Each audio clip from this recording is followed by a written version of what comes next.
Olá pessoal, graças a Deus por mais esse dia.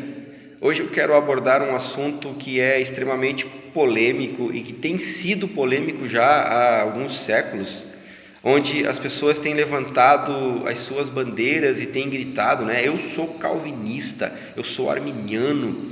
Então isso tem minado a Igreja de Jesus e tem trazido uma grande dissensão no meio do povo. E eu vejo que já nos dias de Paulo existia algo parecido com isso, e Paulo já teve o trabalho de querer tratar dessa situação, de lidar com essa situação. Então, na sua primeira carta aos Coríntios, ele escreve lá no capítulo 1, no versículo 10, ele diz: rogo-vos, pois, irmãos, pelo nome de quem? Pelo nome do nosso Senhor Jesus Cristo, que tenhais ou que faleis todos a mesma coisa e que sejais inteiramente unidos na mesma disposição mental e no mesmo parecer. No versículo 12 ele diz: refiro-me ao fato de alguns de vós dizer, eu sou de Paulo, o outro diz, eu sou de Apolo, e um outro diz, eu sou de Pedro. Aí eles dizem, eu sou de Armínio, eu sou de Calvino. Então, olha a história se repetindo. E eu pergunto, essas pessoas, elas servem de parâmetro para a salvação?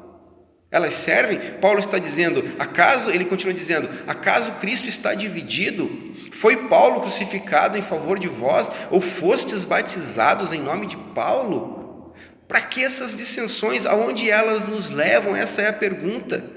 Queridos, Jesus foi o único que nos trouxe a salvação. E já em Atos capítulo 4, versículo 12, se diz, e não há salvação em nenhum outro, porque não existe nenhum outro nome dado entre os homens pelo qual importa que nós sejamos salvos. Muitas pessoas foram crucificadas antes de Jesus e outras foram crucificadas depois de Jesus, inclusive os seus apóstolos também foram crucificados. Porém, o único que bradou lá na cruz, tetelestai, ou seja, está consumado, foi Jesus Cristo, o único que concluiu a obra de salvação, que veio para fazer essa obra e que concluiu essa obra de salvação, foi Jesus Cristo. Não foi um outro. Então Jesus, ele é de fato o nosso Salvador. Aí os calvinistas eles dizem, não, porque Deus endureceu o coração de Faraó não teve opção, Deus predestinou Faraó para que ele não libertasse o povo, porque Deus escolheu Judas para que ele realmente fosse o traidor.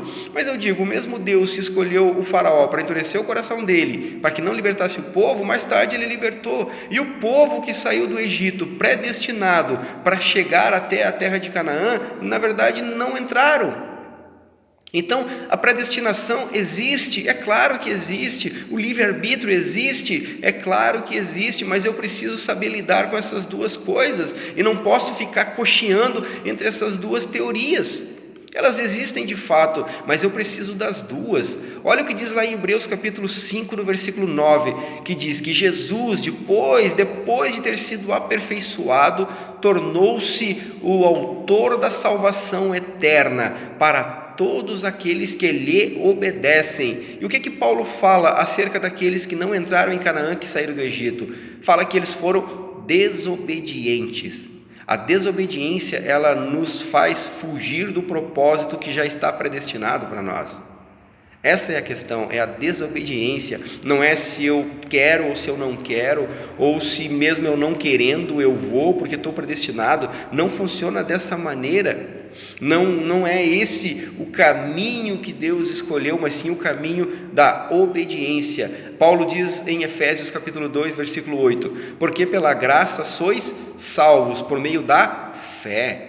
Não é por meio da predestinação e nem do livre-arbítrio. Sois salvos primeiramente pela graça, por meio da fé. E isso não vem de vós, é dom de Deus. Não é pelas obras para que ninguém se glorie, porque somos feituras de Deus, criados em Cristo Jesus, para a realização das boas obras, as quais Deus de antemão preparou para que nós andássemos nelas. Aqui nós temos 4 pontos, primeiramente, para a salvação. Primeiramente, graça. Segundo ponto, fé. O terceiro, obras. E o quarto, boas obras. Então a salvação, ela vem no primeiro ponto como dada, ou nos foi dada pela graça. porque pela graça sois salvos por meio da fé. Então não é pelas obras, não é aquilo que eu quero fazer que me faz ser salvo, mas é de fato eu fazer as obras as quais Deus de antemão preparou para que eu andasse nelas. Então eu preciso ser obediente e cumprir as obras que Deus preparou para mim. Eu não posso sair por aí fazendo qualquer coisa e dizendo, estou fazendo a obra de Deus. Não, porque eu posso estar me cansando e fazendo aquilo que eu acho que devo fazer ou aquilo que eu quero fazer, mas fugindo das boas obras, as quais Deus de antemão preparou para que eu andasse nelas. Então, pegue essas duas teorias e não jogue elas fora, e não discuta mais em relação a elas, mas entenda que nós fomos predestinados. Todos foram predestinados. O apóstolo João, ele diz que Jesus não é apenas o nosso Salvador, senão também o Salvador de todo o mundo. Mas eu pergunto, o mundo todo será salvo? O mundo todo está predestinado à salvação. Jesus morreu pelos pecados de todos, mas nem todos serão salvos. Quem não será salvo? Aqueles que não obedecem, aqueles que não se renderam às boas obras.